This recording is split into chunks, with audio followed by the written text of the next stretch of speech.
ത്രിയേക ദൈവത്തിൻ്റെ തിരുനാമത്തിന് മഹത്വം ഉണ്ടാകട്ടെ.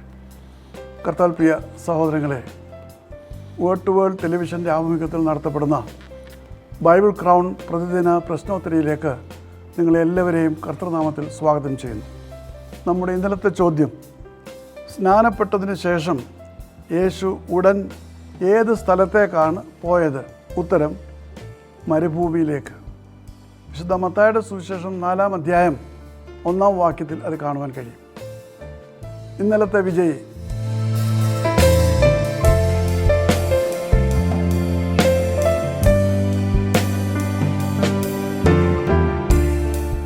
ഇന്നത്തെ ചോദ്യം, ശലോമോൻ്റെ മാതാവ് ആരായിരുന്നു? വളരെ ലളിതമായ ചോദ്യമാണ്. ചോദ്യം ഞാൻ ആവർത്തിക്കുന്നു. ശലോമോൻ്റെ മാതാവ് ആരായിരുന്നു? വേഗത്തിൽ ഉത്തരങ്ങൾ ഞങ്ങളെ അറിയിക്കുക. ദൈവം നമ്മെ അനുഗ്രഹിക്കട്ടെ. താഴെ കൊടുത്തിരിക്കുന്ന വാട്സാപ്പ് നമ്പറിൽ നിങ്ങളുടെ ഉത്തരങ്ങൾ അയയ്ക്കുക.